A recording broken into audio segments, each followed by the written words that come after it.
Déco dans le présent pour mieux construire l'avenir. La chronique d'Interentreprise avec Francette Florimond. Bonjour, j'espère que vous allez bien. Suite et fin des éclairages portés par l'enquête de Calistat. Hier, nous avons vu que le pouvoir d'achat de 60% des Guyanais, 66% des Martiniquais et 70% des Guadeloupéens s'est détérioré durant les 6 derniers mois. Seuls 12% des Guadeloupéens, 15% des Martiniquais, 19% des Guyanais considèrent que leur situation est demeurée la même pendant les 6 derniers mois. C'est peu. Et une majorité des Antillo-Guyanais s'attendent à une poursuite de cette dégradation. 40% des Guyanais, 47% des Martiniquais et des Guadeloupéens. Résultat, 68% des Guyanais, 73% des Martiniquais, 74% des Guadeloupéens déclarent faire des efforts pour équilibrer leur budget mensuel, dont 78% des femmes et 63% des plus de 60 ans. On retrouve ici encore l'expression de ces particularités des Antilles et de la Guyane. Une majorité de familles monoparentales menées par des femmes ou une encore plus grande majorité de personnes âgées aux petites retraites qui vivent cette période comme un surcroît de précarité. Ainsi, 61% des Guadeloupéens, 56% des Guyanais, 55% des Martiniquais réduisent leur consommation à l'essentiel.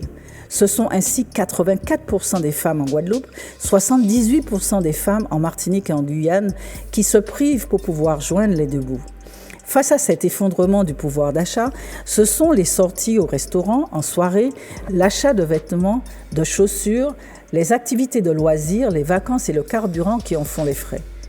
Le cœur de l'activité économique tourné vers les services.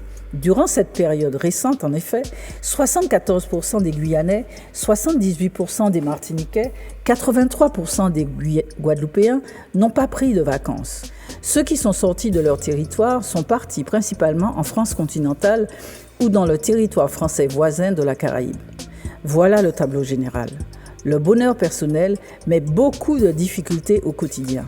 On comprend dans ce cas pourquoi les Antillo-Guyanais s'abstiennent ou ont voté massivement pour la France insoumise lors du premier tour des élections présidentielles.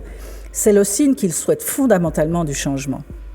Leurs difficultés quotidiennes, sans réponse, expliquent aussi qu'ils aient choisi l'extrême droite lors du deuxième tour de ces mêmes élections, marquant ainsi leur forte désapprobation.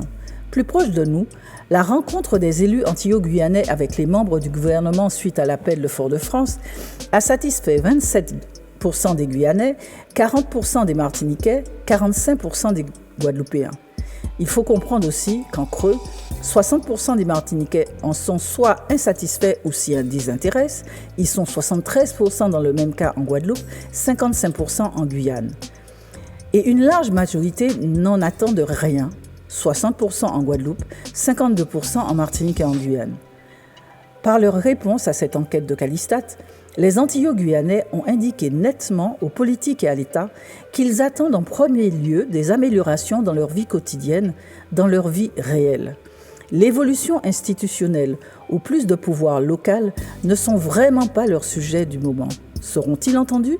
À la semaine prochaine. Prenez soin de vous. Déco dans le présent pour mieux construire l'avenir. La chronique d'Interentreprise avec Francette Florimond.